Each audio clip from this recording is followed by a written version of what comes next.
sistema penal, una charla que es iniciativa de la agrupación Política Nueva Opción, la conducción del Centro de Estudiantes de Historia, y bueno, son temas que para nosotros son esenciales como discusión, como profesionales críticos, como estudiantes de las ciencias sociales, y bueno, sin más preámbulos, queríamos decirles que esto está motivada esta charla de cara a esta discusión sobre los proyectos de baja de edad de la imputabilidad, ¿no? Que sabemos que hay algunos proyectos de ley que quieren avanzar. Siempre se instala desde los medios estas políticas punitivistas, represivas, que plantean que la solución a la delincuencia y a los problemas sociales están con más policías, más cárceles, más balas, más represión, y nosotros queremos instalar otra conciencia, otros valores, como son el trabajo, la educación y la salud. Y bueno, para ello traemos a un teórico que para nosotros es muy importante, siempre lo traemos para que nos dé su visión con los datos más actualizados de la situación del sistema penal, que es nuestro compañero Daniel Papalardo. Y bueno, teníamos la intención también de traer a Claudia Cesaroni, que por problemas de transporte no ha podido llegar desde Córdoba. Sí pudimos traerla para la sede de San Miguel, en la sede de Trabajo Social San Miguel se pudo efectuar esta actividad, así que bueno, ahora lo replicamos acá en la sede central, que Daniel obviamente que nos va a dar su visión, y bueno, la vamos a poder aprovechar y después dar un momento para preguntas y apreciaciones que tenga cada compañero. Así que bueno, sin más, le damos comienzo a la actividad. Bueno, buenas tardes. En primer lugar, una aclaración. El discurso o las posiciones que yo pueda llegar a decir hoy aquí están más ligados a un proceso de práctica cotidiana con el problema que a desarrollo teórico específico. Yo soy abogado y trabajo como defensor público de menores. Y llevo en este espacio 30 años de trabajo. Sé que no es solamente una visión puramente desde el plano abstracto o desde la conceptualización del problema con un método de análisis, sino que además la práctica cotidiana frente a una problemática donde uno está en una relación funcional de servicio en el marco legal que está vigente. También lamento, primero lo lamento porque se ve que la que está de público es la doctora Cesaroni, no yo.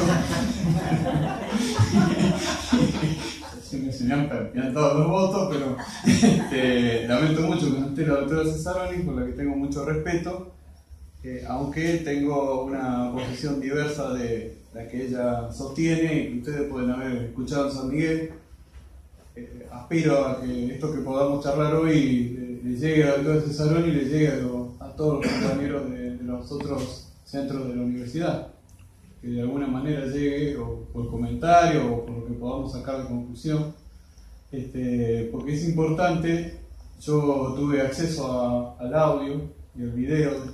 Me pareció importante que viniera Claudio porque podríamos haber hecho un debate más profundo sobre algunos ribetes que tiene la cuestión que para mí no fueron abordados. Bueno, en ese plano yo lo que tuve presente para venir fue lo que se publicó, la propaganda de la charla.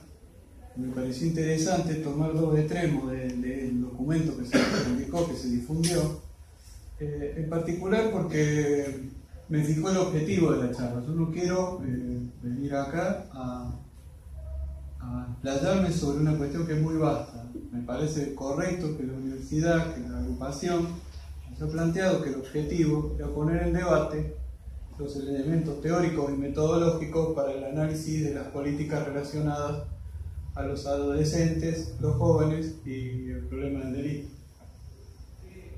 Y sobre todo me pareció sustantivo porque creo que viene en línea con lo que se ha escuchado tanto en San Miguel como en otras partes donde ha estado la doctora Cesaroni, es la tesis, que inclusive en el documento de propaganda se señala con ese título, dice tesis.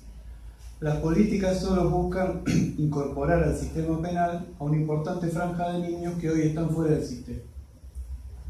Bien, entonces todo lo que podamos charlar está en ese contexto, en el contexto de un objetivo planteado para la charla y además de una tesis que se sostiene desde la agrupación. Y en cierta forma está proyectada ya en otras actividades. Yo no tengo desacuerdo con esa tesis. Lo que sí me parece interesante es ver que se puede tomar ese extremo que se saca como conclusión, o sea, que lo que vamos a tener es la incorporación de un grupo colectivo de gente que antes no estaba ligado a la norma penal. Con este proyecto de ley que es el que nos convoca, se incorporaría. Pero yo creo que eso no es un problema de cantidad, porque reducirlo a un problema de cantidad es no permitir ver algunos aspectos del problema que por tenerlo delante de las narices no lo vemos. ¿Y cuál sería lo que tenemos delante de la nariz y no vemos? Es la función del derecho. O sea, todos acá partimos de una premisa. Estamos hablando de una situación. Tenemos un estatuto jurídico sobre la minoridad existente, que es la ley 22.278. Un proyecto de ley, y tenemos una discusión y un debate en Cámara de Diputados abierta al público. O sea, ese es el contexto objetivo de hoy. Entonces, esos tres pilares, ¿en torno de qué giran? Giran en torno de la ley. Entonces, estamos hablando en términos de discursos jurídicos. Nos han llevado a la discusión de la ley que está, la ley por venir y lo que opinan los demás sobre la ley que tendríamos que tener. En general, los demás opinan desde la negación, o sea, los demás arrancan con el no. Entonces, pero ¿no a qué? Es no a un estatuto legal. ¿Me explico? Entonces, si yo no soy capaz de ver que lo primario que tengo que analizar acá es el problema del derecho y el rol que tiene el derecho en la sociedad, estoy perdiendo de vista que me están llevando a un análisis específico, a una diversidad, a una arista del problema y no veo todo.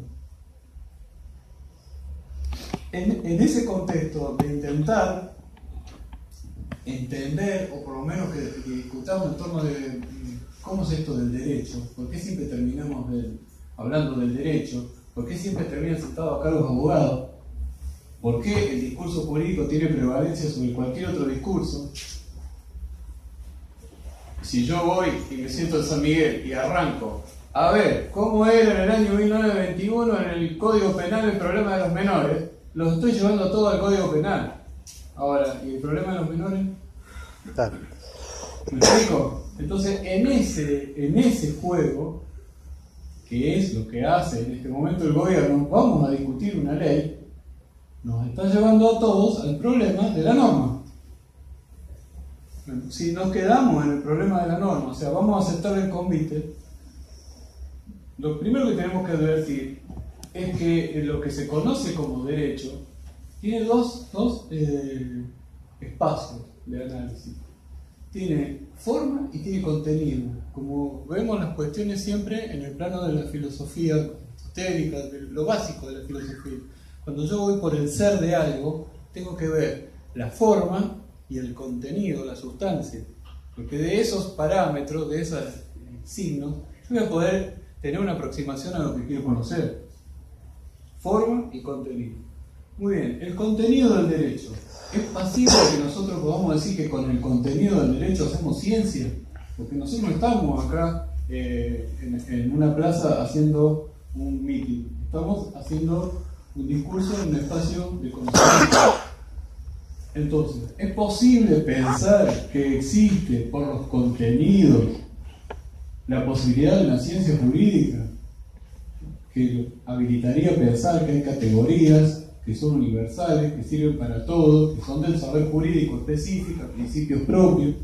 Ustedes van a escuchar en todo este debate, no, viola el principio de regresividad, viola el principio de proporcionalidad. ¿De dónde salen esos principios? Y si esos principios realmente son científicos. Lo que muestra que eso no es tan científico es la contingencia del contenido del derecho. Hoy, lo que es hoy, mañana no es. Eso, por ejemplo, es un caso grueso. Nosotros nos preparamos para ser abogados estudiando el Código Civil de Vélez. ¿Alguien sabe dónde está el Código Civil de Vélez hoy? Y sin embargo nos dijeron que sabíamos derecho porque estudiábamos a Vélez. Hoy tenemos otro Código Civil. Entonces el contenido tenía cientificidad. El contenido lo único que tenía era variabilidad. Ahora, ¿qué es lo que tiene sí el factor de continuidad y lo que le permite al derecho tener una facultad, que vaya gente a estudiar y toda esta historia? La forma. O sea, ¿qué se estudia? Leyes. ¿Y qué es la forma? La forma jurídica del derecho es la ley. No hay otra cosa, muchachos. Y la ley puede ser general, está en una norma, con numeritos, o puede ser la ley del caso que le dicta el fulano que otra ley le dio el lugar de juez. ¿Me explico? Entonces, cuando nosotros estamos frente al abordaje del problema social por las categorías del derecho, lo que estamos llevando es el problema social al discurso legal, a la forma jurídica en una ley. Y entonces, si me tengo que quedar con la forma jurídica de la ley, yo voy a tener que decir que toda ley tiene dos espacios. Tiene un espacio de validez y tiene un espacio de eficiencia. Ahora, ¿por qué se respeta una ley? Porque la ley es válida. O sea, la ley está vigente y es válida. Todos le damos el carácter de ley. Nadie se le ocurre poner en crisis la ley. ¿Sí? Entonces, está vigente la ley 22.278. Esa ley es válida. ¿Sí? Y además es eficiente, porque desde el año 1980 hasta hoy, regula la conflictividad de los jóvenes con otras leyes que son los tipos penales que están en el Código Penal.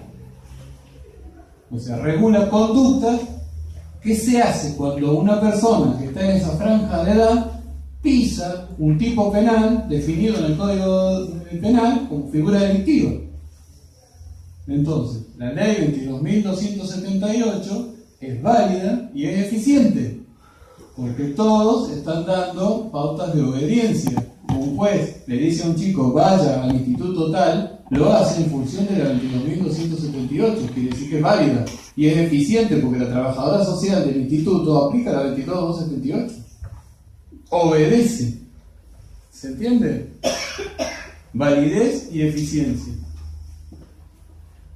Cuando agarramos el proyecto que nos ponen en situación de análisis, entre comillas, lo primero que hace la exposición de motivos es decir, no, el Estado se dio cuenta que tiene una deuda con la humanidad y con sus ciudadanos y en particular con los jóvenes.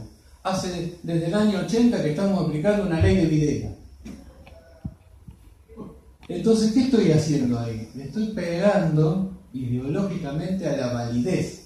Es decir, esta ley la sacó la Comisión de Asesoramiento Legislativo del Estado genocida y la aplicaron los militares. Entonces, ¿cómo vamos a ir con esta ley? ¿Me explico? Ahora, esa ley del Estado genocida de la Comisión de Asesoramiento Legislativo se validó en los hechos porque después del advenimiento de la democracia, todos los jueces de menores del país aplican esa ley. Entonces, la génesis, Videla y compañía, no viene acá a ser determinante. Si los que incorporan ellos en el discurso ideológico, es decir, terminemos con la ley de Videla, o sea, nos corren por izquierda, a ese argumento hay un argumento válido, que es decir, no, un momento, esta norma es una norma eficiente, eficaz, se cumple todos los días y se cumple durante todo el periodo democrático, o sea que no tiene vicio de origen. ¿Me explico? Ahora, si yo les digo, no, es la ley de Videla, ¿qué hago? Estoy ocultando que me pongo a discutir los contenidos, porque ¿cómo? ¿Para qué voy a discutir los contenidos de lo que viene si supera lo de Videla? ¿Cómo vamos a estar con Videla? ¿Se entiende? Entonces con esa estructura de falsa conciencia me meten en el problema de decir, entonces vos adherís a la ley de Videla. Vos no estás por el proyecto nuestro, vos adherís a la ley de Videla. Segundo argumento de la iniciativa política que toma el Estado. Lo que tenemos también dentro de la misma deuda es acompañar a la Convención de los Derechos del Niño para que sea práctica y viable en nuestro país, porque nuestro país suscribió la Convención y tiene esta ley que la niega. Otro problema. Estamos justificando una norma porque supuestamente se adhiere a un paradigma superior. Es decir, yo le doy validez a esta norma porque se ajusta a otra norma. O sea, se ajusta a la Convención, que es otra ley y está en la Constitución. Pero yo sigo hablando de normas. ¿Se entiende la idea? O sea, esta ley sirve porque teóricamente se ajustaría a la ley que le da justificación, que es superior porque está en la Constitución. Entonces, como está ahí, no tengo por qué cuestionar los contenidos. Pregunto, ¿dónde está en tratamiento con ese nivel de análisis el problema de los jóvenes con relación a su vida social y a la relación del joven con el castigo? ¿Cuándo se trata? No, se trata del discurso normativo. ¿Se entiende? Entonces, te dice, vení, discutamos de todo esto, pero ellos ya vienen con dos pelotas metidas dentro del arco. No tenemos la ley de Videla y nos estamos acompañando con la Convención de los Derechos del Niño. Y eso lo tienen con la exposición de motivos como paradigma. ¿Se entiende? Entonces, cuando vos agarrás y le decís no a la baja, ellos te están diciendo, bueno, entonces no a que estemos de acuerdo a la Convención de los Derechos del Niño. Entonces vos estás en contra de la Convención. ¿Me explica?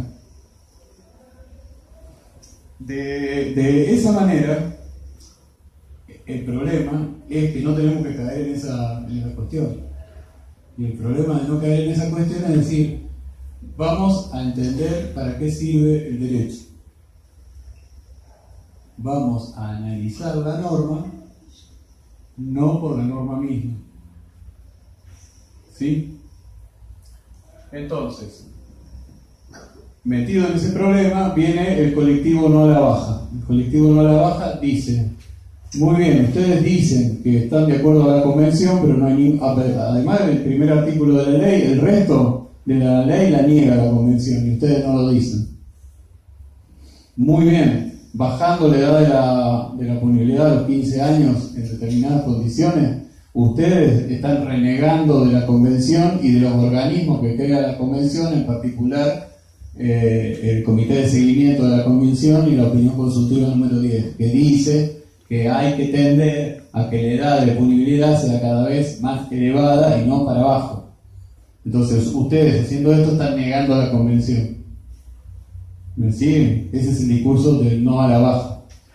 ¿Sí? Ahora, el problema que tiene ese discurso es que me dicen, analizo la ley con un a priori, con un esquema de análisis y una categoría conceptual que está por fuera de la norma, que es la pauta de la asignación de derechos y de derechos humanos por convención colectiva. Ahora, sí, por convención colectiva, por convenio internacional, perdón. Entonces, vamos a la convención. ¿Cuál es el paradigma de la convención? Un silogismo.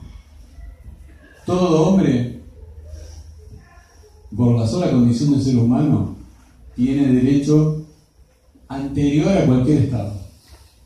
O sea, la condición de hombre habilita derechos por la sola condición de ser hombre. Esa es la base ideológica de la Revolución Francesa para acá.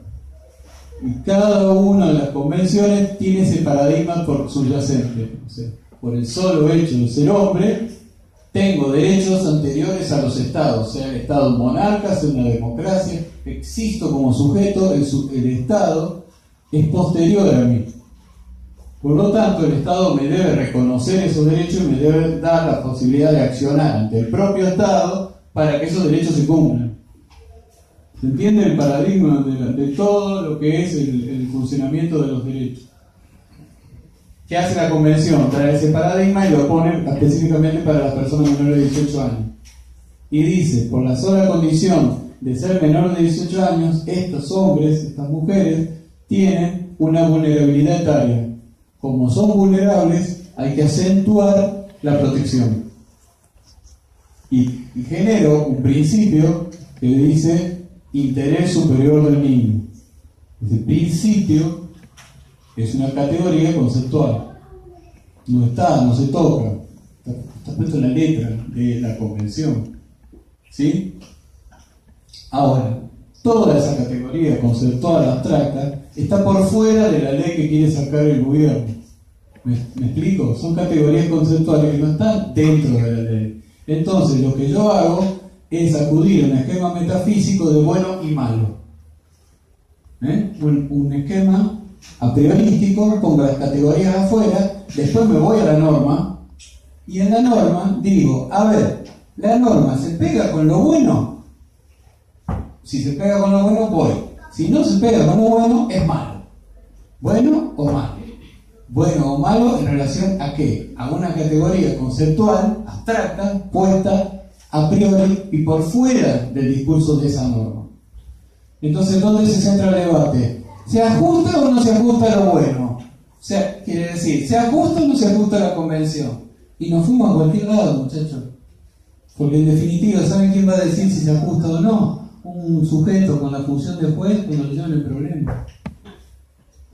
¿Me entienden? Entonces, si yo quedo atrapado por la lógica metafísica de lo bueno y de lo malo y usar para el análisis de las cuestiones sociales categorías del plano metafísico, de lo que está bien y de lo que está mal, me voy a encontrar con un callejón sin salida.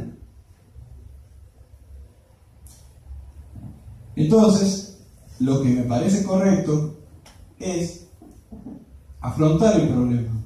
Tenemos una ley, viene otra nueva y además tenemos un debate. Lo que tenemos que hacer es una teoría crítica del derecho. Y criticando el derecho, llegamos al fondo del problema. La teoría crítica del derecho, en este caso una crítica de del planteo estructural, esquemático, político donde nos han metido, es decir, muy bien, ¿el derecho para qué está? El derecho es una herramienta política en la coyuntura histórica. Es la herramienta que el Estado, de la clase que tiene el poder del Estado, para consolidar, darle cuerpo, cristalizar su hegemonía. ¿Sí? O sea, ¿de qué manera yo mido la hegemonía del grupo que está en el poder y de la clase social que construye ese Estado? En la medida en que las leyes tienen obediencia, o en la medida en que la aplicación de las leyes con sanciones no generan reacción. Entonces miren qué importante que es la función del derecho cuando juega con una herramienta política. Y eso es lo que nos están haciendo acá. Acá se han dado cuenta, lejos de que tienen una deuda histórica con la Convención, se han dado cuenta que tienen un problema social profundo. Y que la pauta hegemónica consolidada en la ley 22.278, que sí ahí tengo que ir a Videla, esa ley se sacó porque se pensaba que los jóvenes podían ser materia de utilización por las organizaciones armadas. Entonces, para que no se valieran de chicos de 16 años, dijeron no, se los vamos a penalizar también. Porque como nosotros le estamos pegando a las organizaciones armadas, cada vez van a venir más jóvenes. Esa es la matriz del infierno de la 2278, a pesar de que siempre hubo un sistema de menores. ¿Me explico? Por eso, en principio, la 2278 tenía la edad en 14. La suben en el 82, antes de irse los milicos, meses antes de irse, la suben porque obviamente ya no estaba el problema. O sea, no había organizaciones armadas, ¿para qué tener tan baja la posibilidad de la punibilidad? Entonces, para congraciarse con lo que venía, para ser más democráticos, subieron de nuevo a 16. Los propios militares subieron a 16. La cuestión es que esa herramienta con la cual se construyó el Estado democrático en la cuestión puntual de lo que es la política criminal hacia los jóvenes, en este momento les hace agua. Pero no les hace agua porque han cambiado de pensar o porque la presión de los organismos internacionales sobre el Estado argentino los lleva a que no, vamos a acomodarnos porque si no a lo mejor hasta no nos dan un crédito. No es por eso. El problema es porque tiene una crisis económica fundante. El modelo productivo argentino está agotado. Entonces no hay posibilidades de ningún otro tipo de política que no sea la política represiva. Y en ese sentido, ustedes tienen que partir de una cuestión que es esencial. Quienes trajeron el proyecto al debate es el Ministerio de Seguridad. No vino ninguna asociación de derechos humanos, no vino ni siquiera el Ministerio de Justicia. El Ministerio de Justicia lo que hizo fue: tengo el problema de seguridad concreto real, traerlo a la norma. Entonces, ¿qué hizo? Le impuso a todos los que pensaban que tienen boca para hablar del asunto, discutamos el problema jurídico. No discutamos la cuestión central, que la reproducción de la ley del valor y del modelo capitalista en Argentina está en crisis. Y esa crisis hace que tenga cada vez más sectores sociales que pasan a ser población sobrante. Y los ponen en los noticieros, según el noticiero que vean, están debajo de la línea de la pobreza, debajo de la indigencia. Muy bien. Eso que se lo miden ahí. Ahí. ¿Quiénes están ahí? Están los padres, están los hijos. ¿Qué hago con eso? ¿Se entiende? Entonces, cuando yo trato de ocuparme de eso, lo que hago es volver al principio de la modernidad y decir, saco una ley universal. Es una ley para todos. Desconozco el carácter de clase del Estado, desconozco la lucha de clases en la sociedad, y lo que hago es decir, a partir de ahora todos los chicos van a ser, que tengan 15 años, tal y tal cosa. Mentira. El 90% de los chicos que van a caer en esa norma son los que pertenecen a los sectores sociales donde la lógica productiva ha entrado en la carencia. ¿Me explico? Y que los ha llevado y los va a llevar a entrar en la economía criminal, porque nadie entra en delito por vocación. Entra en la economía criminal, entra en las pymes de los policías, en las pymes de los reducidores, entran en un sistema de vida que les permite hacerse dinero para satisfacer sus necesidades. O sea, lo primario, lo que está antes de la norma jurídica. Entonces, si acá yo dejo de tener en cuenta que lo primario es que tengo una sociedad en crisis, en el modelo productivo, y que además la tengo endeudada, con lo cual no va a haber plata para ninguno de esos sectores, incremento de las asignaciones, incremento, todo lo que le llaman políticas, eso está en crisis. Entonces, cuando tenían políticas, tenía la ley 26061 que le declaraba derechos programáticos a los chicos, agarraba y ponía trabajadoras sociales, sociedades de ONG, ponía Secretaría de Derechos Humanos, y tratábamos de llegar con el plan trabajar, plan propuesta educativa, pongan el nombre que quieran al plan. Plan progresar, plan productivo. Por ejemplo, nosotros en Rosario tenemos uno que le enseña a los chicos a hacer soldadura, como si la demanda de trabajo pase por hacer de herrería. Pero claro, mientras tanto, mientras el modelo apuntaba al consumo, bueno, a lo mejor conseguimos, por el vía de políticas sociales, aplacar esta cuestión. Acá ahora historia cero la política social. Entonces, ¿qué es lo que viene? No viene que hay una mayor cantidad de jóvenes que van a entrar como franja nueva al sistema penal. Lo que viene es que el sistema penal capta el problema social y le da una respuesta represiva, pero a la vez consolidante de la hegemonía, para que la lógica reproductiva del capital siga funcionando. De esta forma, si yo me planto no a la baja, lo que estoy diciendo es que me quiero mantener no a la baja en sentido exclusivo de no a la baja. Lo que estoy diciendo es que me quiero mantener en este juego ideológico donde me metieron. ¿Sí? Porque el no tiene que tener otro sentido. Si yo digo no a la baja y no sale el proyecto, ¿qué estoy diciendo en sentido dialéctico? Sí a lo que está. Claro. ¿Me explico? Porque esto no viene nuevo. Tengo un orden. ¿Sí? Y en el orden que tengo, ¿no reprimen? Sí. ¿Y en el orden que tengo, reprimen pibes de 16 a 18? Sí. ¿Y los jueces hacen lo que quieren? Sí. ¿Y meten prisión preventiva por esto? Sí. Y entonces, si yo le digo no al proyecto del gobierno y me quedo ahí, ¿qué estoy diciendo? Sí a esto. Claro. Con lo cual no explico por qué lo que está tampoco sirve. No, ¿se entiende? No sé si me explico. Sí.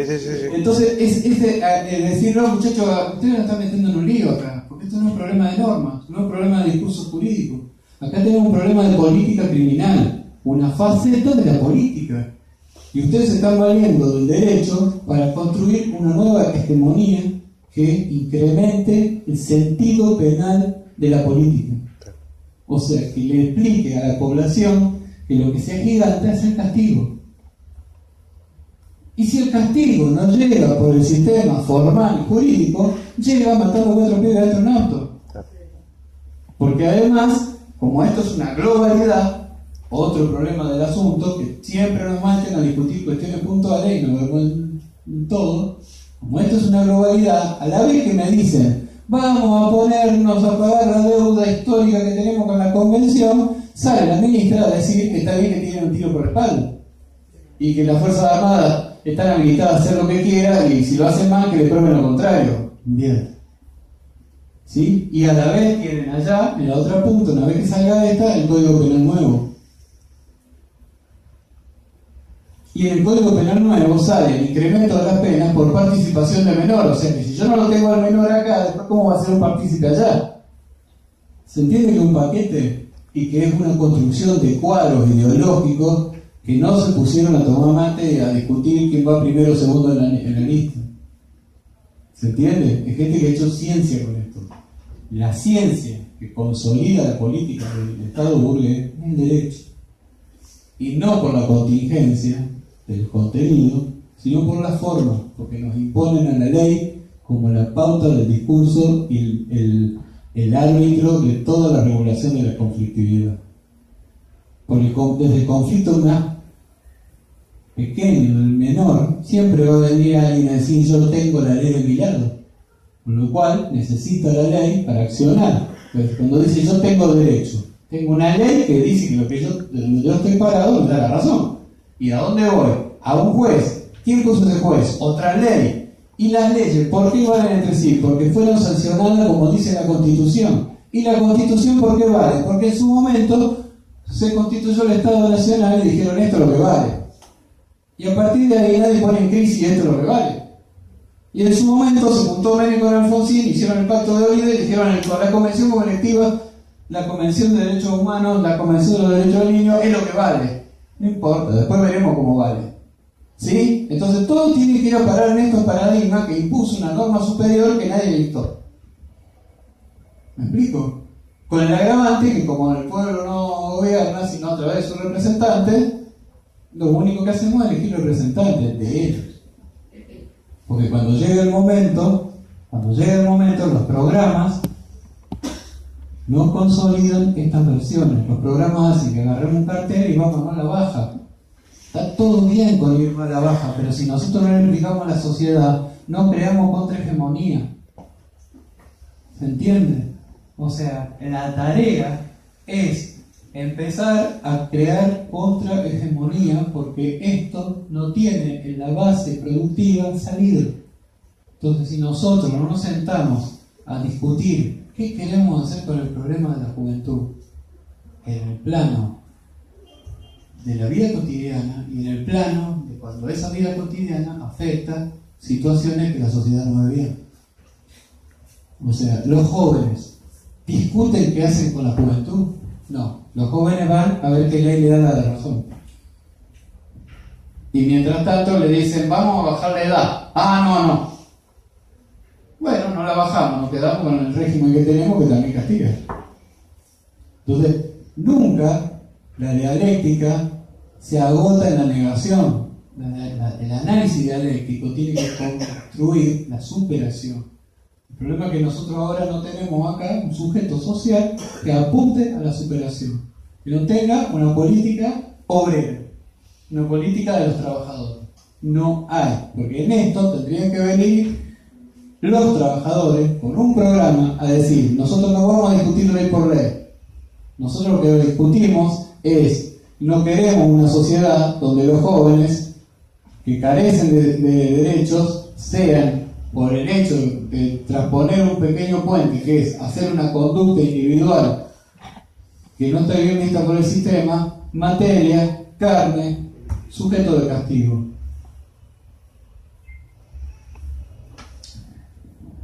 Termino con esta idea, que me parece muy importante. Otro escamoteo que tiene este debate. Hay una ley, la 26.061, también del sistema del gobierno democrático, que trajo la convención, le dio estatus de ley y dijo el programa de derechos que le corresponde a una persona por ser menor de edad. Y invirtió el concepto diciendo los jóvenes, desde que niños, desde que adquieren el carácter de persona hasta los 18 años, son sujetos de derecho. No son objetos de políticas, son sujetos de derecho. ¿Sí? Y como son sujetos de derecho, tienen la acción para ir a pedir que el programa político del Estado burgués les dé derecho a la vivienda, les dé derecho a la salud, derecho al trabajo, derecho a la educación, derecho al ocio. Están todos enumerados. Están todos enumerados, pero después viene la vicepresidenta y dice, no, esas son pautas programáticas. Es lógico que lo diga, porque puesto en una norma, nunca la norma significa tener la vivienda concreta. Derecho a la vivienda.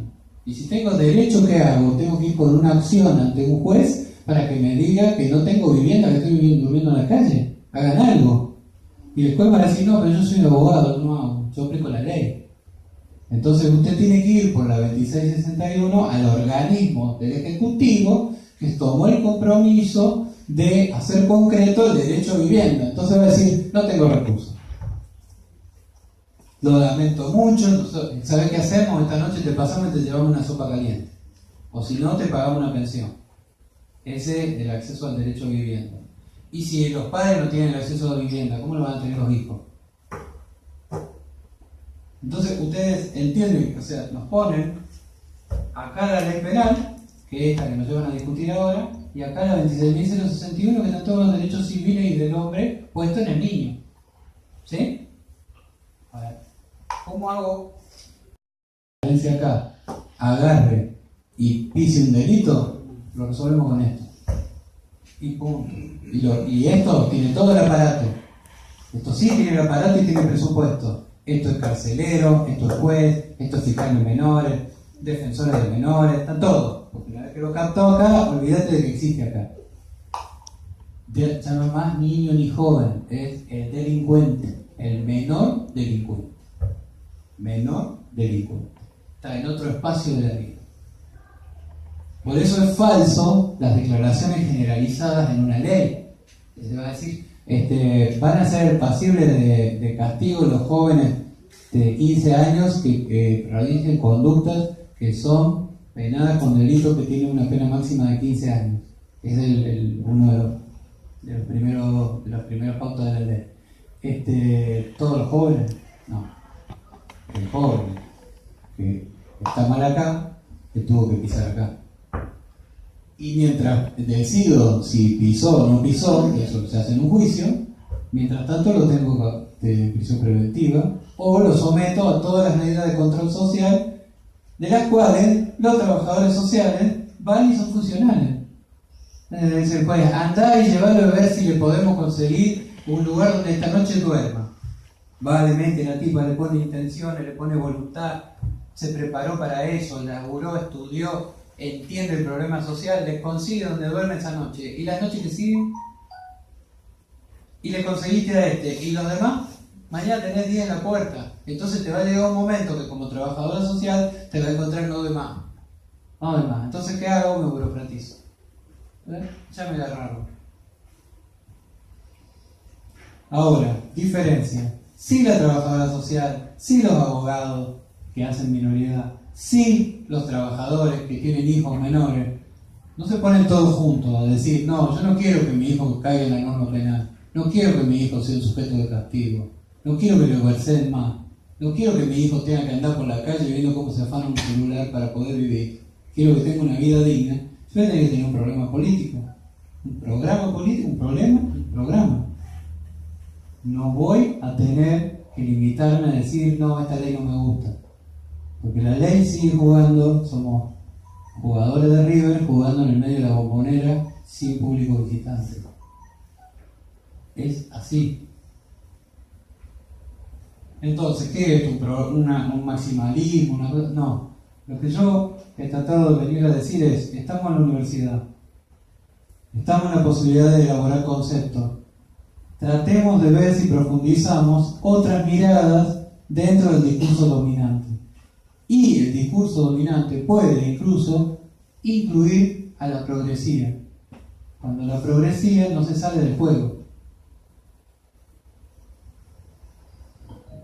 Bueno, fuera de ese contexto yo espero, porque tenía la ansiedad de escuchar a la doctora Cesaroni, que en eso sabe mucho más que yo, poder ahora traducirle, porque si la demanda de ustedes también es decir, bueno, pero en concreto, ¿qué dice la bendita ley?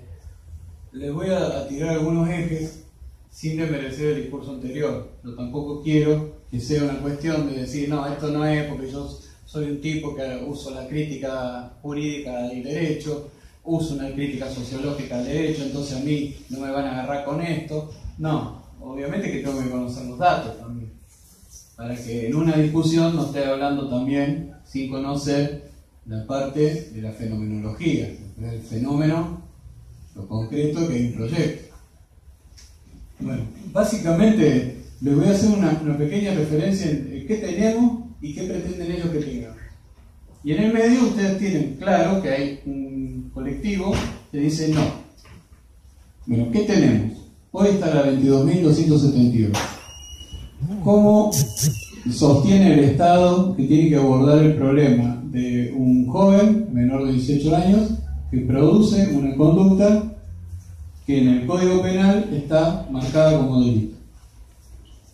Una persona que viene a la policía, lo lleva a la comisaría y le dice, vos, esto que hiciste es robo calificado porque usaste un cuchillito o empleaste un arma de fuego. Esto está en el 166 del Código Penal, vos tenés tal edad, este es el Código Penal, a vos te vamos a explicar tal sistema. Bueno, ¿cómo es el sistema? Este juego empieza cuando tengo 16 años. O sea, una franja que va de 16 a 18. Si aquella conducta por la que me llevan al sistema penal, o sea, aparece la agencia policial, me hace una investigación por una conducta y después viene un fiscal y me acusa por eso, es abarcativa de un delito que tiene pena mayor de 2 años, entro en el sistema penal. ¿Qué quiere decir que entro en el sistema penal? Que me van a hacer un juicio penal, no un juicio de si soy un buen o mal chico, o si me falta vivienda o no me falta vivienda, un juicio penal. Lo que tienen que decidir en ese juicio es si me condenan o no me condenan. Todo lo demás es falsa conciencia, toda habladuría, todas las instituciones amorfas, todas terminan en lo mismo. ¿Lo condenamos o no lo condenamos? Hay un juicio, hay fiscal, hay defensor y hay un juez, hay un proceso. ¿Sí? 16 años a 18, acusados de delitos que tienen pena mayor a 2 años. ¿Qué pasa si el delito tiene hasta 2 y tengo 16? No soy pasible de ser penado. Eso quiere decir no punible. Cuando les dicen no a la baja de la punibilidad, no es lo mismo que la baja de la imputabilidad. Lo que están haciendo es bajar el nivel de edad de las personas que pueden o no ser condenadas. Pero existe la posibilidad y el Estado está habilitado para condenar. ¿Sí? Entonces, de 2 años para arriba, entre 16 y 18. Eso es lo que tenemos hoy. ¿Qué pasa con los que tienen menos de 16 hoy? A esos chicos no se les dice que son inimputables, porque la categoría de inimputable alude a la falta de capacidad de comprensión de lo que se hace. No están diciendo eso. Lo que están diciendo es, mire, el Estado tomó una determinación política de excluirlo de la pena a usted por las condiciones personales que usted tiene. ¿Cuáles son las condiciones personales que tiene? Tiene menos de 16 años. ¿Sí? O sea, en vez de ponerse a ver si este chico es pasible o no de pena, a cualquier edad menos de 18, dice no, corto en 16. Y los que tienen menos de 16, declara el Estado que no los va a someter a juicio penal. ¿Se entiende? O sea, nunca van a ser sujetos de un castigo penal. Castigo penal es cárcel. ¿Se entiende? U otro tipo de sanción que para el caso no vine a profundizar, como las multas y las inhabilitaciones, porque es muy raro que un chico quede inhabilitado teniendo menos de 16 años o teniendo menos de 18. Pero bueno, quedamos en eso. ¿Tiene menos de 16 años? ¿O tiene 16 y lo están acusando de un delito que llega hasta 2 años de pena? Se lo declara por determinación política, de política criminal, no punible. Este chico no lo van a castigar. ¿Entonces lo dejamos ahí? No. Para eso tengo el juez especial, que está especializado. ¿Dónde se especializó y de qué? ¿Cuál es la especialidad? No se sabe, pero es el juez especial. Como si fuera distinto de los otros jueces. Vuelvo a insistir. ¿Quién dijo que ese tipo tiene la especialidad? La misma norma de que dice hay que hacer el consejo de la magistratura, cómo se nombran los jueces. Hay otra ley, otra norma, otro discurso jurídico que nos dice cómo se nombran los jueces. ¿Vos elegiste un juez? No, jamás. El juez viene por otra vía. Entonces te sientan ahí y te dicen, mira, este tipo sabe de esto. Entonces por eso está habilitado a decirte vos anda mal. No te puedo castigar con pena, pero vos anda mal. Tenés que cambiar, ponete castigo. ¿Sí? Entonces, ¿qué hace? Medidas socioeducativas. Eso fue hasta que salió la 26.061. Cuando vino la 26.061 dijo, no, ese juez se funciona con una lógica de patronato. Ese juez lo trata al chico como un objeto. La convención dice que tiene que ser un sujeto. Entonces, no vas a poder decir, anda para allá, ponete para acá. A ese chico lo vamos a poner a disposición de un organismo político que va a tratar de hacerle superar las vulnerabilidades. Entonces, por ejemplo, Santa Fe se llama Dirección de Protección de la Niñez. Entonces viene el chico, lo acusan de 15 años, hoy, 15 años, lo acusan de robo calificado, agarra el juez de menores, le dice, estamos investigando un robo calificado, tenés 15 años, te aplico el artículo 1 de la ley 22.271, anda en niñez. Y en niñez aparecen los órganos políticos del Ejecutivo. Ahí están todos los aparatos de trabajadores sociales, psicólogos, que tienen o más o menos presupuesto, pero lo abordan al pibe desde la vulnerabilidad. Con el propósito de que la semillita esta, que ya con 15 años se levantó algo de la calle, cuando llegue a 16 no lo tengamos que atrapar con el sistema penal. Obviamente todo eso fracasa. El fracaso está esperado para que lo capte el sistema penal. Bueno, eso es así hoy. ¿Qué sería lo grave de lo nuevo? Del proyecto. Me dice, no, vení para acá. Si tenés 15 y te estamos acusando de un delito cuya pena máxima, los delitos tienen mínimos y más. Si el delito tiene una pena máxima hasta 15 años, vos sos igual que uno de 16. O sea, sos sujeto del proceso penal. Vos sos aspirante a castigo penal.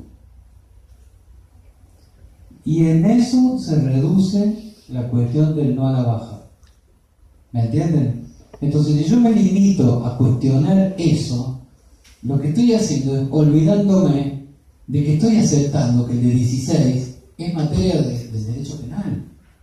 O sea, si yo tengo 15 hoy, si tengo 15, 11 meses, 29 días, no voy al derecho penal. Tengo 16 y 1 hora, voy al derecho penal. Entonces, ¿está bien que vaya al de 16? ¿Razones, motivos, fundamentos? No, lo dice la ley. La ley es válida, fue bien dictada, la ley se aplica por sí misma. Y vayan a discutir si las cosas son así. Entonces, ¿dónde está el drama central para que yo vaya a ponerme a lo a palo con decir, no, a 15 no? Si a la vez estoy admitiendo que de 16 a 18 sí penal. Sí, está bien el orden penal de las cosas. ¿Me explico? O sea, ¿en qué momento alguien hace un discurso de decir no a la penalización? Ese es el no que vale. No a la penalización de la juventud. No a darle con un fierro, a meterlo en un sistema carcelario a una persona que no se terminó de desarrollar. Fíjense en las cosas que le interesan a la burguesía. Guarda, un pibe de 16 no puede andar haciendo cierto tipo de operaciones civiles. No va a decir que haga macana con la plata. Entonces necesita un representante legal. ¿Sí? A ese ahí va. ¿Sí? Ahora, de 16 a 18 no. Penal. ¿Se entiende? Entonces nos han escamoteado tanto, nos han puesto a discutir la forma jurídica, la ley, todo el tiempo, que terminamos de ver que por qué cuerno tiene que un joven que se está constituyendo como sujeto, los compañeros que hacen psicología no me van a desmentir, está en un proceso de constitución como sujeto, tenga que recibir la misma receta que el sujeto que ya está constituido. ¿Me explico? Y sobre todo, porque no es cualquier hombre, es un sujeto que no es solo vulnerable por la edad, es vulnerable porque el sistema de la reproducción económica lo oculta. ¿Y qué hace el sistema jurídico, político? Oculta sus carencias, oculta su bajeza, legaliza la bajeza, construyendo el poder político con las normas para castigar al que en los hechos lo único que está haciendo con el delito es poner en crisis el orden social de manera individual, porque cualquiera que va y se lleva la propiedad de otro también la está poniendo en crisis. Lo que pasa es que no es un proceso colectivo, no es un cuestionamiento de la propiedad, es una cuestión material, pero también la pone en crisis. Por eso el sistema dice, no me pongo en crisis mis valores, si te metes con la propiedad perdés. ¿Se entiende? De manera tal que, y termino, yo considero que, volviendo a la propuesta, al objetivo de la charla, acá hay que ver los elementos teóricos y metodológicos para el análisis de la situación. Yo se los dejo como ensayo, no estoy diciendo que tengo la verdad. Estoy planteándole, ustedes están en el plano de la posibilidad del estudio, viven en la sociedad, tienen hijos, no tienen hijos, laburan, no laburan, tienen carencias, más o menos que otros. Están habilitados para hablar del problema y sobre todo para quitarle la posibilidad de que los únicos excluyentes interlocutores de esta cuestión sean los abogados. ¿Sí? Y lo peor es dejarle la iniciativa al Estado para que reformule su proyecto hegemónico.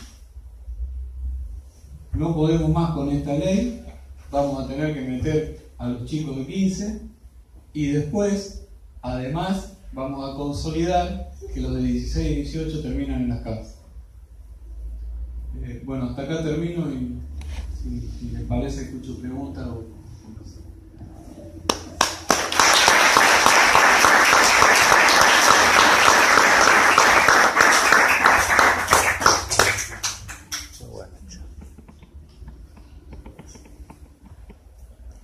¿Alguna apreciación, consulta que quieran realizar? Yo te quería preguntar, Daniel, porque no pude participar en la charla de la doctora Cesaroni, ¿por dónde pasaría digamos, la principal diferencia de la interpretación de... Bueno, ellos lo que han hecho es constituir una organización que es no a la baja. además del organismo de derechos humanos que gesta los doctores de salud, que es el CEPOC, que tienen un trabajo impecable en cárceles, en apoyo a los detenidos, en defensas para quien no tiene los recursos. Hay todo un recorrido ahí también, desde el CEPOC. El CEPOC termina construyendo este organismo ante la constante amenaza de la baja, que se llama No a la Baja. Ustedes lo pueden encontrar en internet, y No a la Baja tiene 10 puntos de queja sobre el proyecto. Y eso es lo que ellos están tratando de que eso funcione. O sea, No a la Baja hace honor al nombre. Lo que cuestionan es un proyecto que intenta bajar. No a la Baja no pone en crisis el sistema penal de menores. Entonces, lo que hizo Claudia muy bien, por lo que yo vi en el audio y en el video, lo que escuché en el audio y lo que vi en el video, es explicar toda la génesis de esto. Porque si uno reniega del análisis histórico de un proceso, niega la condición de proceso. O sea, es decir, no llegamos acá porque sí. Se levantó Garabano y Bullrich con lucidez trajeron un proyecto. Esto es un proceso. Lo que ellos explican es que en el proceso, eso es la forma como se estudia derecho en la facultad. Entonces uno agarra y dice, primero, vamos a estudiar la institución El Vaso. Primero, origen del vaso. Entonces el vaso era porque alguien tenía necesidad de poner agua en un lugar y se le escurría de las manos. Entonces empiezan desde ahí, terminan, y una vez que te dicen, hoy el vaso es así, es blanco, trabajan la forma del vaso. ¿Sí? Y segundo te dice, naturaleza jurídica del vaso. Entonces, es la pregunta por el ser. Entonces dice, un vaso es un elemento que sirve para echarle líquido adentro. Listo. ¿Dónde está eso? En el artículo 25 del Código Civil. Listo, no se discute más. Es dogmatismo puro. ¿Se entiende?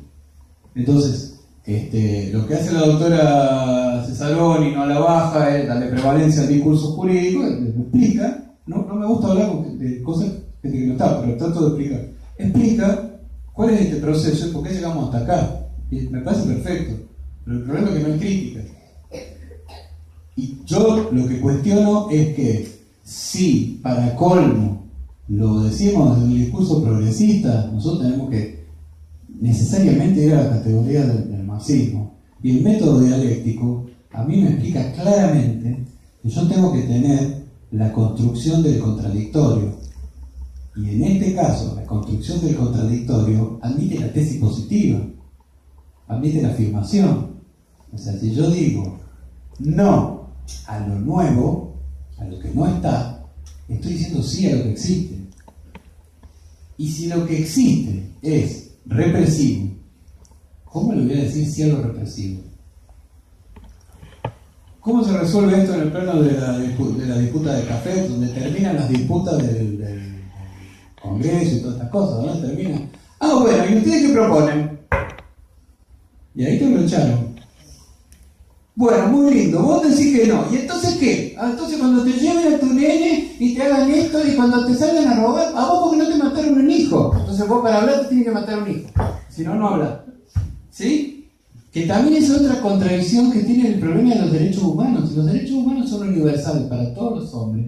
No que esté criticando los derechos humanos, pero nosotros siempre pusimos en claro, desde cierta análisis marxista, que lo que se define son libertades democráticas, no los derechos humanos declarados en general, porque las declaraciones de derechos humanos en general son de la posguerra y eran para acomodar los roles que te iban a tener los estados para que no hubiera lucha de clase que terminara con la Guerra Fría. O sea, en cierta forma eran un keynesianismo del derecho. Tirémosle cositas para que aguante. No vaya a ser que vengan los revolucionarios. Entonces acá, por problemas de derechos humanos, entonces yo corto la calle. Loco, me echaron del laburo, no tengo trabajo, no me pagan ni siquiera la indemnización, mi hijo está enfermo y no tengo obra social. Viene un flaco con un auto, tengo derecho a circular, yo tengo que pasar. Es un derecho humano, todos somos humanos. Básico de la dictadura, ya que me gusta ir a la Videla, los argentinos somos derechos y humanos. ¿Sí? Porque como es universal, lo aplica en todo. Entonces tengo el problema de la famosa receta de la modernidad: mi derecho termina donde empieza el del otro. No es así. ¿Se entiende? Entonces, yo lo que cuestiono es decir, tengo 10 críticas para la ley. Muy bien, supongamos que las 10 críticas son contundentes, rotundas, que avasallan al doctor Garabano y a la ministra Burri. Entonces, bueno, estamos acá. ¿Con qué nos quedamos? Con las 22 sentimos. Dice, no, nosotros tenemos programas. Los programas que tenemos son, hay que incrementar las políticas sociales. Muchachos, entonces tenemos que reformar el Estado. Porque hoy las políticas sociales no están en el presupuesto. Las políticas sociales que llegan genuinamente a jóvenes. Te van a dar el programa, andá a aprender a arreglar una bicicleta. Andá a ver si arreglando una bicicleta conseguís laburo. ¿Me explico? Hay una cosa que es terrible, nos pasó en Rosario. Pusieron un programa Nueva Oportunidad. Entonces viene un muchacho que tiene una muy buena onda y se puso a disposición de la municipalidad para enseñar a arreglar motos. ¿Sí? Entonces, fueron al programa Nueva Oportunidad 10 pibes. Bueno, los 10 pibes egresados del programa Nueva Oportunidad tienen ahora una banda que afana motos.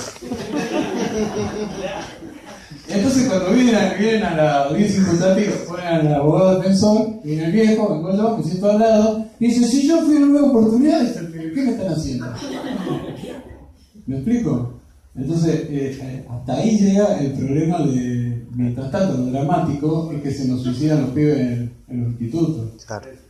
Se abortan los pibes en los institutos, producto de las políticas, no, vos no andás bien, tu mamá no, y tu mamá viene borracha, loco, no. Andar, nosotros a mirar un tiempo hasta que podamos encontrar una salida. ¡Pum! Se colgó. ¿Y ahora? Entonces, eso es lo que está en crisis. A eso hay que decir que no. Si yo le digo que no, solo que me bajen a 15, no cierro. Está bien para que le vayamos a poner, a decir, bueno, no pasa, más que dejate de joder. Está todo bien eso. Pero a la hora que me sientan a discutir en el plano de los cuadros políticos, ustedes que son universitarios, los profesores, los que están estudiando, no pueden, me la baja. No con eso, o si no, que se sienten diputados, como se sentaron en el debate, a decir, y ustedes no piensan en los chicos que no comen, con sentimentalismo al capitán no se le gana. Porque ustedes denominan que hay 30% de pobreza. Sí, ¿cómo no lo van a medir? La saben, funciona el sistema con 30% de pobreza. Para eso necesito la net. Claro. Porque los 30 que están ahí hay pibes, a esos pibes les vamos a dar palo. Ahora, estamos acá, somos 20, 30, 40, no vino la doctora Cesaroni para llenar el auditorio. Bueno, no sé, a lo mejor esto se difunde. Yo no tengo receta, soy abogado. ¿Me explico? Pero sí tengo el problema que soy viejo. Y como dicen los viejos, esto yo ya lo vi. ¿Me entienden? Proyectos de tratar de abordar la minoridad, de gente que vive de la minoridad, de la ONG Pelotita de Trapo, los chicos del sur. Ahora, por ejemplo, la Fundación Sur, que está ahí un muchacho que se llama ahí García Méndez, en su momento fue contra la 22.278 a la Corte a pedirle que la declare inconstitucional. ¿Por qué decía el doctor García Méndez que era inconstitucional? Porque no se ajustaba a la convención. ¿Qué le dijo la Corte? No, sí, se ajusta. Entonces, ¿qué hace el doctor García Méndez? Escribe este proyecto que tenemos ahora. Y el principal mentor ideológico, junto al doctor Gil Lavedra, juez del juicio de la Junta, de sacar esto. Y vos lo sentás, lo recibe la Nación online y agarra y te dicen, no, pero si nosotros estamos tratando de terminar con toda esta rémora. A un pibe, ahora el pibe va a tener la suerte de que le vamos a dar un proceso y ahí va a tener todas las garantías. Se lo presume inocente, la inversión de la carga de la prueba, va a tener todas las garantías que tiene, la misma garantía que tiene un adulto en el sistema penal, o sea, la misma garantía de ingreso. Y te vuelves por bueno. ¿Me explico? Entonces, obvio, con eso no podés estar.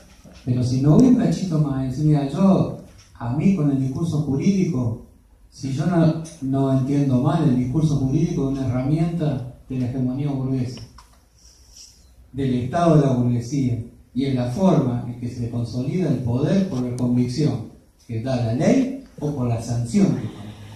La acepto, y si no la acepto me da un paso. ¿Se entiende?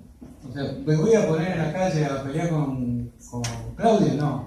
En la calle me voy con la banderita. Pero obviamente que cuando las cosas son de discusión en otro plano, vayamos a nuestro lugar de trabajo, hablemos con los compañeros y decimos, no, pará, pero estamos discutiendo una ley. Inclusive se puede usar, hablaba con una persona que me decía siempre, vos te vas mucho por las nubes, traté de usar ejemplos concretos donde la gente vea dónde está lo que vos decís. Bueno, en esta política de la diversidad, de la segmentación, de la especialidad, los jueces especiales de menores, están también los tribunales de familia, la Secretaría de Violencia de Género. Bueno, díganme una cosa, ¿cómo resolvemos este problema? No a la baja. O sea, un pibe de 15, no al derecho penal. Van a la Secretaría de Violencia Familiar, el pibe le pega a la novia y abusó de la vecina. ¿Qué hacemos con el de 15? Los que estábamos acá con la bandera, vamos allá porque estamos con la cuestión de género. Vamos allá. ¿Y allá qué hacemos con el de 15? ¿Me explico? Entonces, si yo no entiendo que el derecho es un todo y que si me llevan para un lado y para el otro, me están haciendo la del loco cuando jugamos al fútbol. Y nos vamos a encontrar. Yo no, porque ya, ojalá me gustaría. La agrupación tiene que ir, tiene un problema allá. Va allá. Y después viene la agrupación y dice, jornada por mala baja. Y el de 15 que comete un delito sexual, ¿qué hacemos? ¿Cómo lo explicamos? Yo no tengo un discurso analítico, crítico del derecho para decir, guarda, que yo tengo un sujeto de formación, que ahí tengo un problema social, que lo que tengo que trabajarlo desde otro lado, que metiéndolo en cana no va a desvincularse de este tipo de comportamiento, porque la cárcel no impide, viola, estigmatiza. Si yo no tengo ese discurso en toda la línea, estoy perdido. Pero para eso tengo que decir, ojo, el régimen estatal que se vale del derecho para decir que los jóvenes que están como personas, los niños, como personas en desarrollo, tienen la misma necesidad de tener un régimen penal que los adultos, no pongo en crisis nada. No pongo en crisis nada.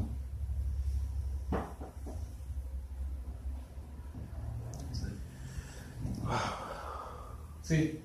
Sí, quería hacer un comentario. Yo veo los medios de comunicación cómo abordan este tema, ¿no? Y pasa esto, la grave les pide que lo acribillen en un coche, después salta la ficha de que agarraron a otro hermano y uno le pegaron un tiro en el pecho por, no sé, supuestamente robó en una estación de servicio, pero a la vez estos medios del progresismo, ¿no? Bueno, son 3 policías, no es la institución, ¿no? Se sigue esperando esta cuestión, no es la institución, sino que son 3 policías locos, y después sale Bullrich a decir lo mismo, y después tenés también, para poner el mismo balance, el tema de la iglesia, cuando aparecen los abusos de menores, también dicen, bueno, no es toda la iglesia, hay curas buenos, hay malos. Esta cuestión, esta construcción que se habla en los medios de comunicación de que, es como decís vos, nunca se habló del problema de raíz, ¿no? Porque es obvio, ellos no van a poner en cuestión el sistema capitalista. Pero que sí, esto que decís, se ve apenas cruzar la calle, o sea, los derechos, todos luchamos por los derechos, pero cuando necesitamos formarnos, ¿no? Acá un debate de por qué darle contenido, es como que hay una continuidad, ¿no? Se sigue fagocitando esta cuestión de no debatir nada.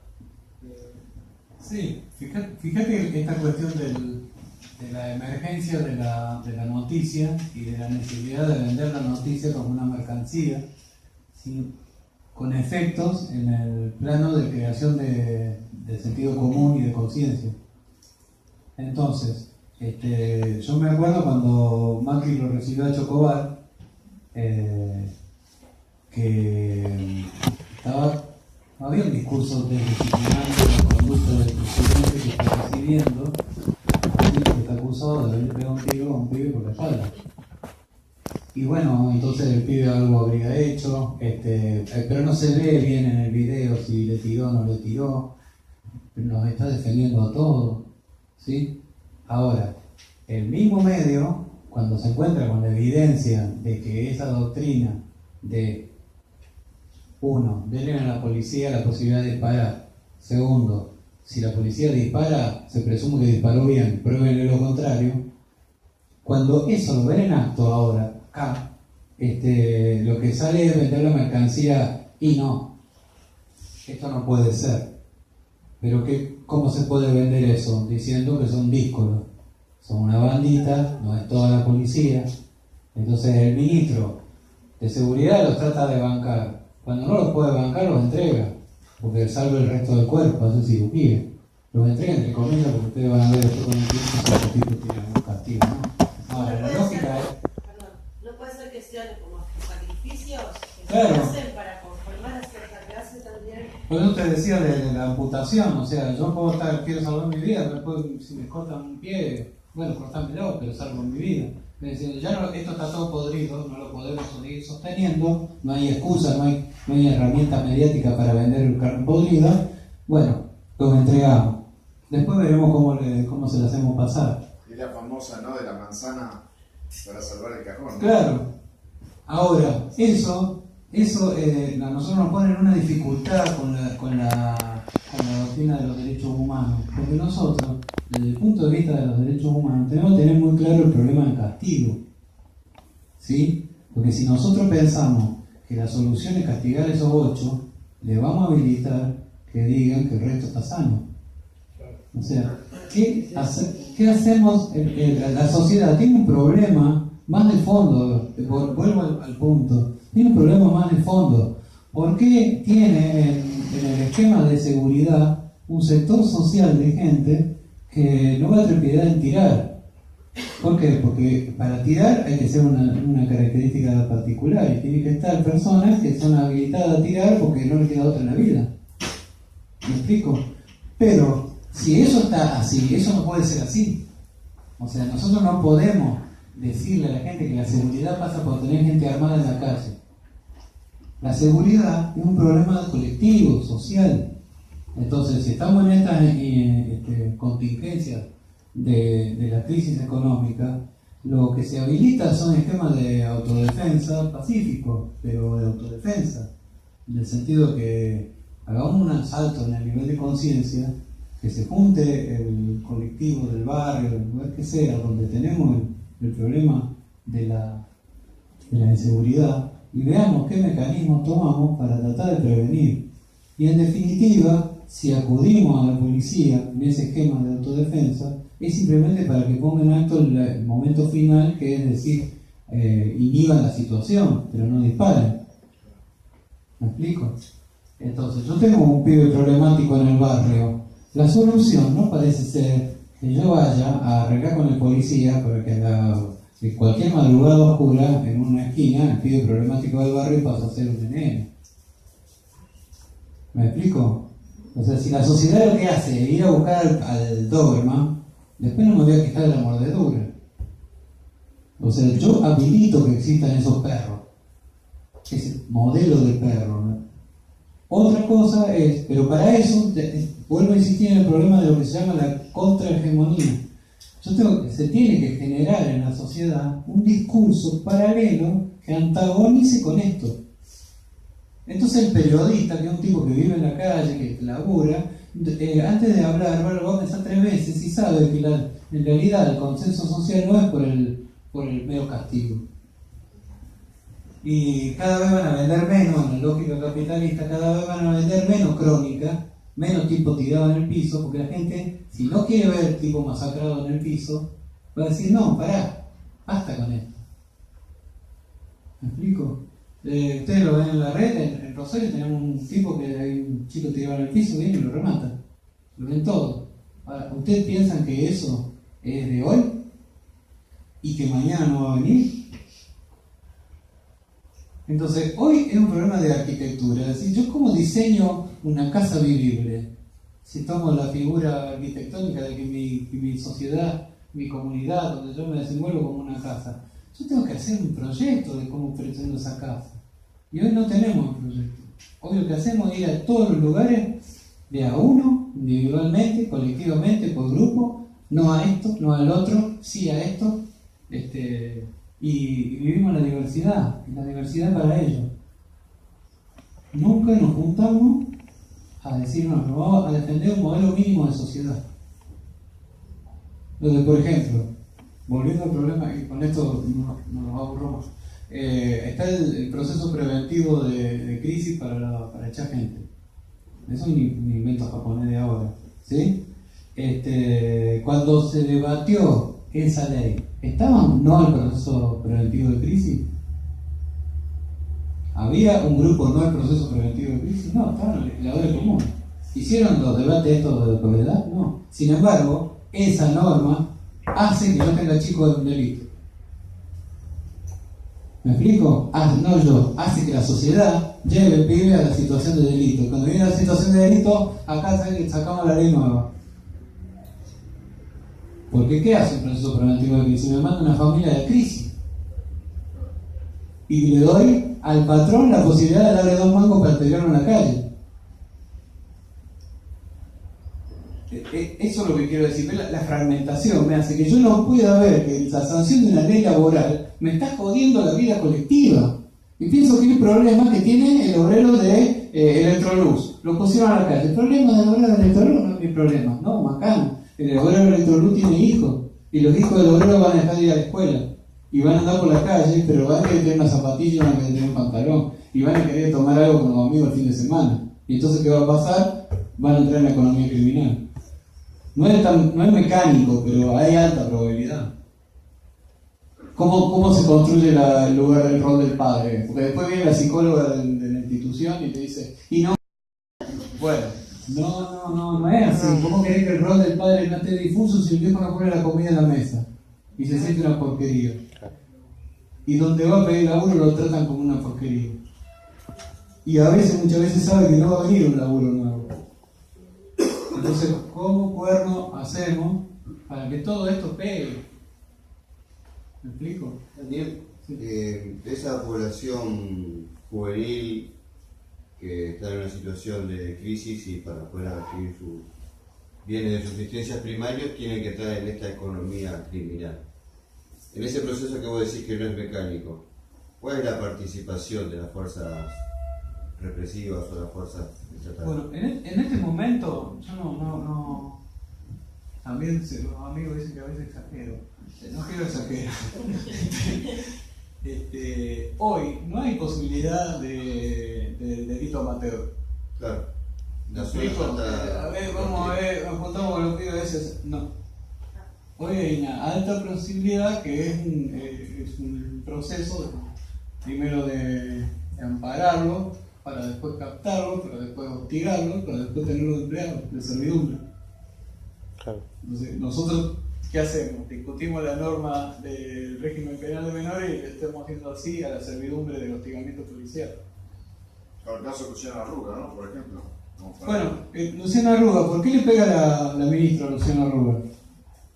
¿Por qué? Porque es un emblema. Es decir, yo soy choro, pero no choreo cuando ustedes me dicen. Era debe ser uno de los últimos cuentapropistas que tenemos. ¿Me explico? El pibe no quiso ir a chorear cuando la cana lo manda a chorear. Ahora, del plantel de pibes que yo tengo como abogado defensor, la mayoría de los pibes, llegado a un punto, no confronta con la policía. ¿Por qué no confronta? Porque es lo que le da de comer. Con esclavización.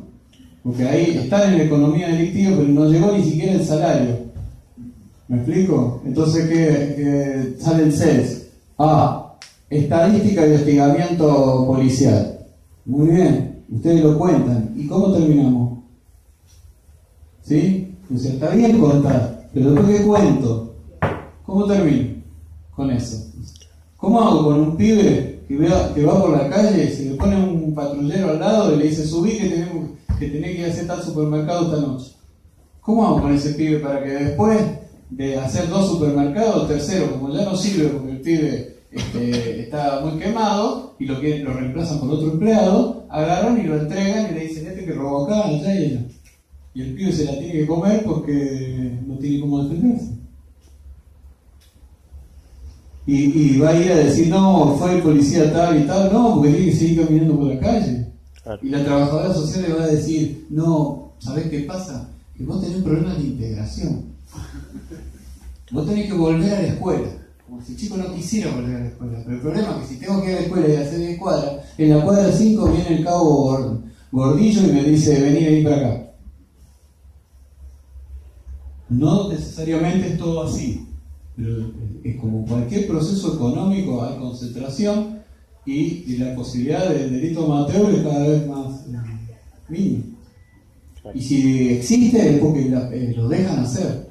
Nos llega un momento, están en el plantel. Ejemplo, todo el mundo enloquecido con la cuestión de ustedes saben que existen los monos, el rosario, todo esto. Salieron todos enloquecidos, están disparando contra las casas de los jueces. Bueno, investigación de la gente de CAOS y de CIPOL, ahí investigan y acá está. ¿Quiénes son? 5 pibes, todos menores de 18 años. ¿Sí? ¿De dónde salen esos 5 chicos para echarle la culpa? Del plantel de hostigados. Entonces también los necesito para que vengan así. Y probablemente de los 5, 2 fueron a tirar.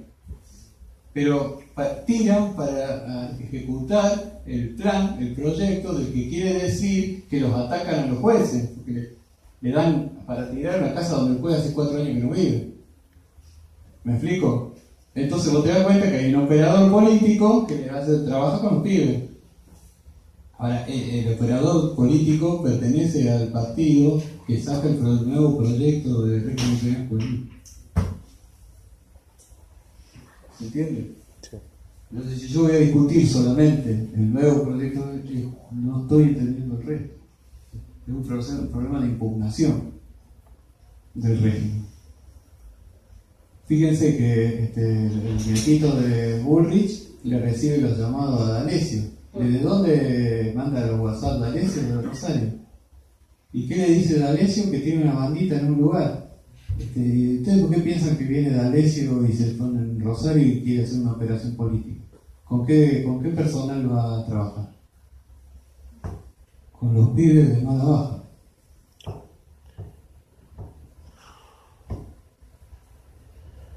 Un poquito más complejo que decir mala baja.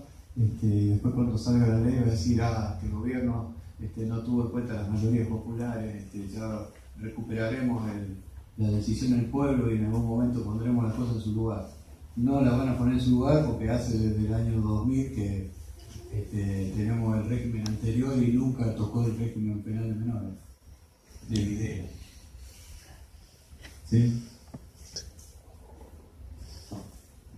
O sea que al modelo kirchnerista también le servía Videla. Entonces cuando me vienen con Videla, no es tan así. Porque tampoco a los Kirchner les sirve Videla, pero entonces no me meta Videla en la joda. La ley de identidades financieras sigue siendo también la de Videla y no esa no la modifican. Claro, por ejemplo, dice, no, esto es una ley de Videla, tenemos una deuda histórica con el país. Entonces modificar la ley de identidades financieras. ¿Qué de Videla? Pero es válida. Los bancos funcionan por la ley de Videla. Y nadie va a decir la ley de Videla. Las sociedades anónimas, los regímenes de la quiebra, todo es un engaño pichanga. Venirnos a plantear en el 2019, cuando hubo una continuidad jurídica del régimen democrático con el de los milicos. Y los grandes ejes, la traza de definiciones esenciales del sistema, no tocaron ni una. Porque nunca estuvieron en desacuerdo con esos ejes. Daniel, pero ¿no pensás que es una ofensiva este intento de modificación? No hay una continuidad, sino... No, obviamente, esto no es una continuidad. Esto es haber advertido que se viene en la espiral, un ascendente de crisis, y para mantener la hegemonía modifico la norma. Que me va a permitir no solo llegar a los pibes de 15, me va a permitir manejar con el derecho penal a la juventud. Ustedes imagínense, vamos a una marcha. Hoy por hoy, un pibe de 14 años, ¿por qué no puede ir a una marcha? Yo tenía 13 años y iba a marcha. Y supongan que le pasa como a los compañeros que fueron presos en la movilización contra la ley de jubilaciones. ¿Sí? Entonces, ¿qué van a decir? No, hay que soltar a los menores. No, le van a decir, no, pará, no los vamos a soltar. La ley dice que este chico está en problemas. ¿Por qué no te quedó con los padres? ¿Qué estaba haciendo ahí tirando piedras? Vaya a la Secretaría de la Niñez de Capital Federal, que lo van a entrevistar a una trabajadora social, en dónde están los padres, y lo someten a un sistema de control social riguroso. Es lo mismo que el sistema penal. Eso pasa hoy. ¿Me explico? Entonces, si además me lo bajan, peor es. O sea, es un avance. Pero si yo digo que es un avance, también tengo que decir sobre qué avanzaron, no blanquearlo. Y si llego a impedir el avance, ¿qué hago? Consolido lo que está. Es un callejón sin salida lo que nos han metido. ¿Me explico? Fíjense, yo insisto, García Méndez y la Fundación Sur, Niños del Sur, sostienen que está todo bien esto, porque a los pibes por lo menos lo vamos a poder llevar a un juicio, en vez de todo este manoseo que yo les cuento, lo vamos a poder llevar a un juicio y vamos a dar garantía. ¿Sí? El equipo de Claudio dice, es mentira, garantía tenemos todos. No, macana, garantía no tiene nadie, hasta tanto no lo llevan adelante de un juez. ¿Me explico? O sea que esto de decir, no nos están dando nada porque nos dicen que nos van a dar garantía, no es verdad. No, yo hoy acá no tengo garantía, la garantía la tengo cuando me ponen adelante un juez. O sea que yo voy a estar en condición de imputado, mayor o menor de edad, es así. O sea que ir a criticar porque la cosa no pasa por las garantías, no, pará. Pasa si me llevan adelante el juez, tengo que tener las garantías, por lo menos tengo que pelear. Entonces no puedo impugnar porque la cuestión de que garantías tenemos todos, no. Garantías tienen los que están en situación de imputado. Lo que tengo que imputar es por qué me ponen en situación de castigo penal. Zaffaroni planteaba eso, ¿no? El tema de la garantía. El problema no era bajar la imputabilidad, sino era esto que vos estás diciendo, claro, que hacerlo sujeto de derecho al pibe. Por lo cual era, vení que te meto en cana. Claro, porque del lado de la progresiva era muy interesante escuchando a Zaffaroni, porque uno decía, pucha, pero este tipo me lo plantea, y yo decía, pero ¿cómo me lo están haciendo en cana al pibe? Con el tema de que lo pongo delante de un juez y... Lo pongo delante de un juez, le doy un abogado y lo someto al proceso. Sí, debido al proceso. Porque... Y te dicen, no, mirá lo que tenés antes. Lo daría un juez que tiene un abogado y lo mandan a un sistema de política social donde lo pueden manosear como quieran. Y lo meten a la larga en un instituto. Y la ley preventiva de crisis tiene 5 años.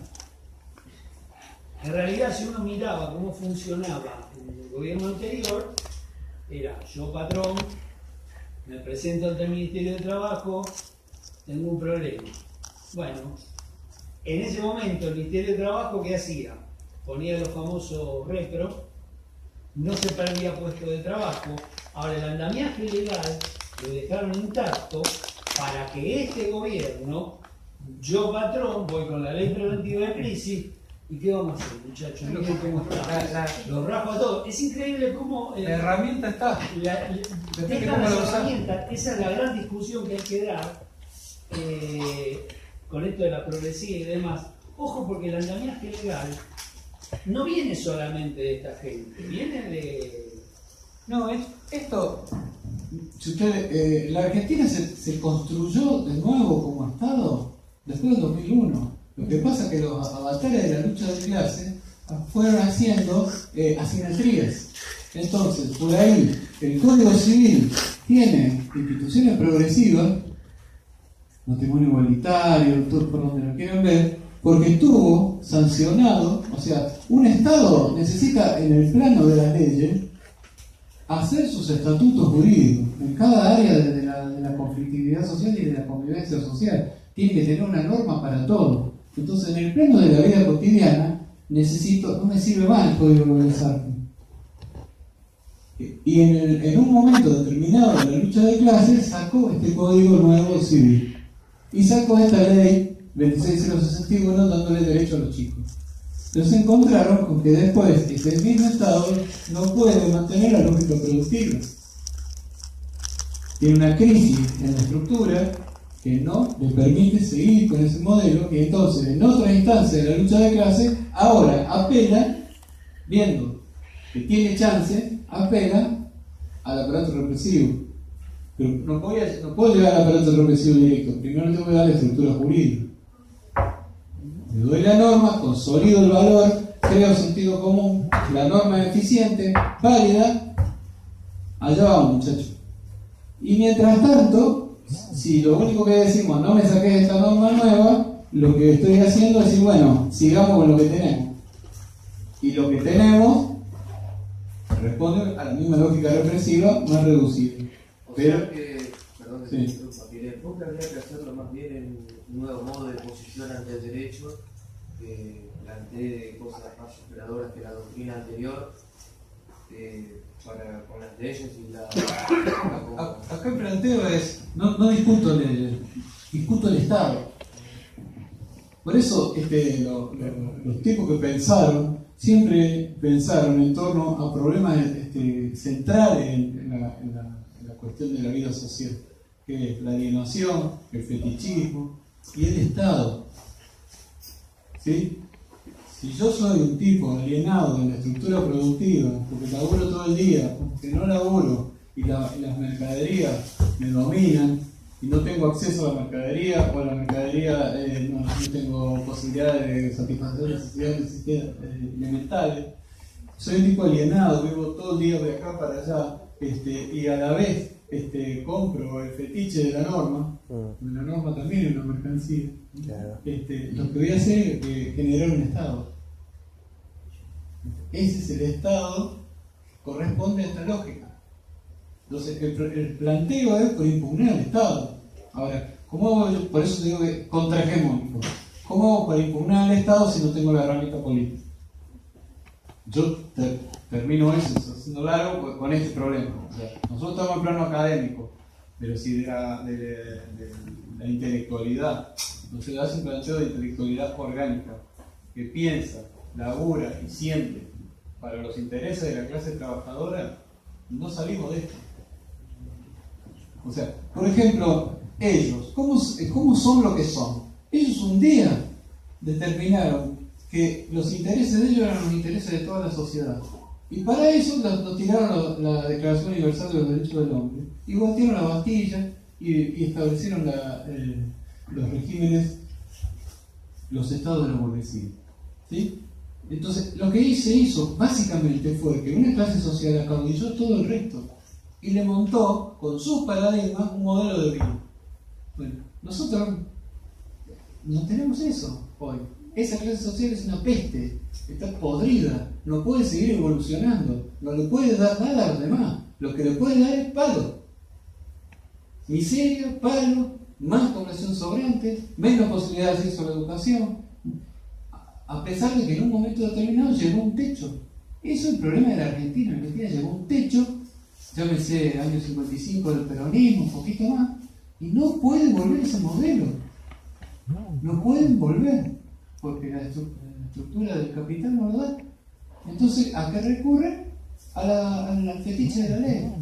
Y con la ley nos están corriendo. Cuando la ley no alcanza, nos corren con los perros que tienen los aparatos represivos.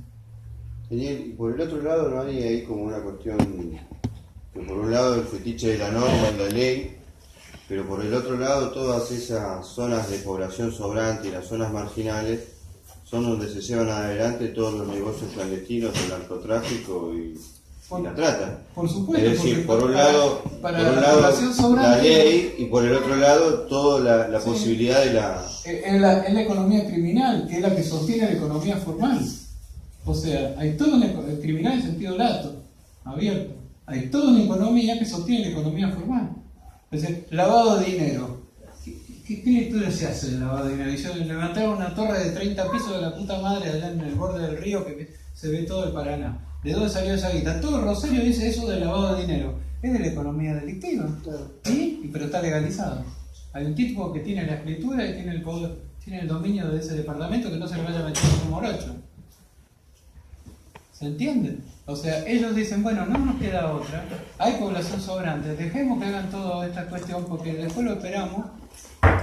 Además negocio, porque entran capitales, se genera valor, con otro tipo de trabajo no admitido socialmente, pero se genera valor, y con ese valor funcionamos todos.